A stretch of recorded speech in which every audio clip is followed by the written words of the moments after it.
pollute what I'm already drinking. Can I talk up in here and tell somebody that maybe the reason why we're going through what we're going through is because we're trying to put new wine in old wineskins. You can't allow to think that God's going to give you fresh word when you still keep trying to live off old word. You can't think that God's going to give you fresh anointing when you're still trying to work off of old anointing.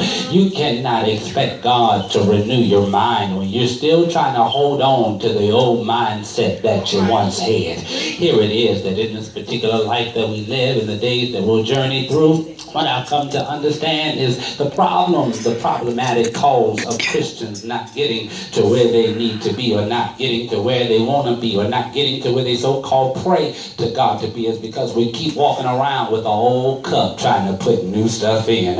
We've got to learn how to turn the cup away and get a new cup, because the old cup can linger the residue of what you've been through. The old cup can linger the residue of what you used to do. The old cup will still show the past permanent marks that your lips put on you. You ever seen a woman with lipstick on take a glass and put it up to her mouth? When the glass comes away, the lipstick is still on the glass. And what happens is you'll know exactly where she put her mouth at before. And what we've got to understand is our spiritual walk is the same thing. And we keep trying to fill our old cup with new wine. Everybody will understand our past. And sometimes people will use what you've been through, use where you've been brought from, use where God delivered you from against you, because they only want to see or acknowledge where you've been and not where you're getting ready to go. What I've come to understand is the simple fact of the matter that every now and then we've got to learn how to change our cup anyway, because sometimes you have the tendency to leave some bacteria in the cup that you've been drinking from, and God got to give you a fresh cup in order so that bacteria won't come back into your life. Can I talk and make that spiritual for a moment? Every now and then you got to learn how to change your scene and change your attitude and change your mentality, because what people will want to do is they will try to take the same bacteria that almost took you out in the last season of your life and put it in the new season when God's getting ready to do something new in your life. Can I talk and tell somebody there's a problem with many of us as we walking around here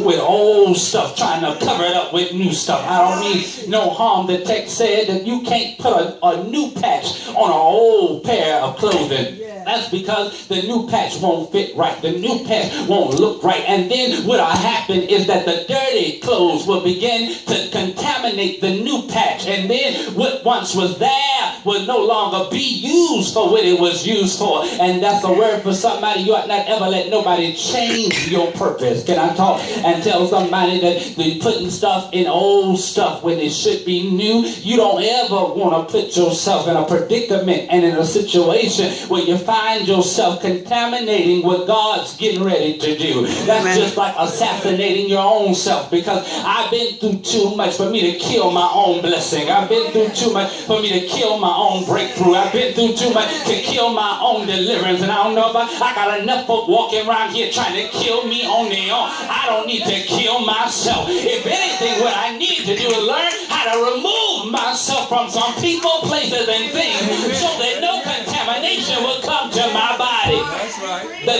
text says, preach it, Pastor. Preach it. the word came to Jesus. Why don't your people fast like the Pharisees and John's disciples? Well, first of all, Jesus could have easily responded and said, because I'm not the Pharisees and I'm not John. I'm the only one that was sent through 42 generations to save a wretched people like you. If anything, you need to be asking John's disciples and the Pharisees' disciples why they ain't fasting like my disciples. Here it is. We ought to stop trying to get everybody to fit into the ways of the world and learn how to make the world fit into the ways of the church. But I understand why we don't do that now. It's because there's no difference between the ways of the church and the ways of the world. But the Lord said that if you ever want to see me come back, I'm coming back looking for a church without a spot or a wrinkle. So what you need to do is change yourself before you find yourself being overlooked. Can I talk to somebody and tell you that you are not ever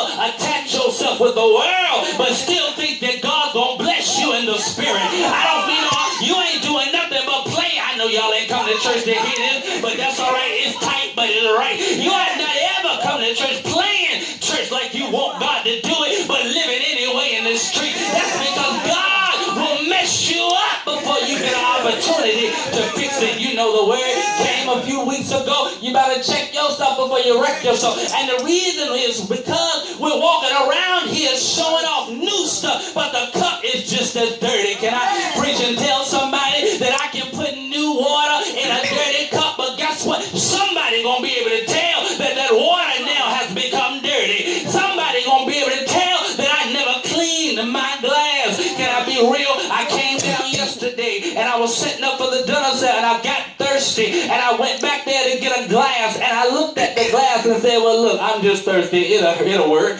But then as I began to get ready to pour my drink, God spoke to me for a moment and said, why would you get ready to use something that's not clean?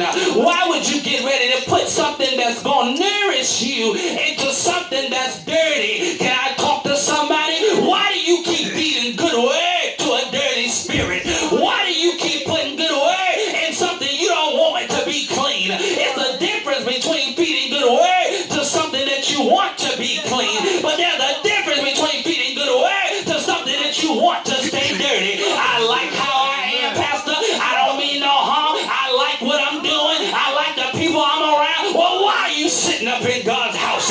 Pray, thinking and